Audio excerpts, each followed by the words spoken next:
দর্শক, সংবিধান বাতিল করার জন্য অন্তর্বর্তীকালীন সরকারকে কঠিন হুমকি দিয়েছেন বৈষম্য বিরোধী ছাত্র আন্দোলনের সমন্বয়করা। তাদের হুঙ্কারে এবার কঠিনভাবে ফেঁসে যাচ্ছেন অন্তর্বর্তীকালীন সরকারের অনেক উপদেষ্টারাই।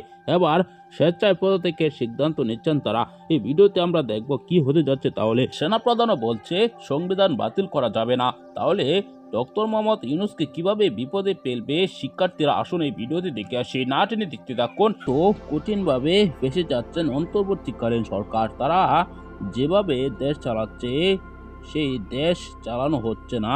সংবিধান বাতিল করতে হবে বলছে শিক্ষার্থীরা। এমনকি রাষ্ট্রপতি, এমনকি অনেক যারা যারা আওয়ামী লীগের দোসর ছিল তাদেরকে ক্ষমতা থেকে সরাতে হবে, না হলে দেশ ভালোভাবে চলবে না। শিক্ষার্থীরা এই দাবি করে সংবিধান বাতিল করতে চাচ্ছে, কিন্তু সেটিকে কিছুতেই মানতে রাজি হচ্ছে না অন্তর্বর্তীকালীন সরকারের অনেক উপদেষ্টারাই। কেন তারা রাজি হচ্ছেন আপনারা জানেন? রাজনৈতিক দলগুলো কিন্তু সংবিধান বাতিল চায় না। রাজনৈতিক দলগুলোর সাথে বৈঠক করে প্রধান উপদেষ্টা ডক্টর মোহাম্মদ ইউনূস কিন্তু এই সিদ্ধান্ত জানিয়েছেন যে সংবিধান বাতিল করা যাবে না। কিন্তু সমন্বয়করা তারা কিন্তু রাজনৈতিক দলগুলোর সাথে বৈঠক না করে তারা এক ঘরোয়াভাবে বলছে সংবিধান বাতিল করে দিতে হবে। ৭২-এর সংবিধান থাকবে না, ২৪-এর নতুন সংবিধান তৈরি করা হবে। এ নিয়ে উত্তেজনা তৈরি হয়েছে বাংলাদেশে বর্তমান সময়ে।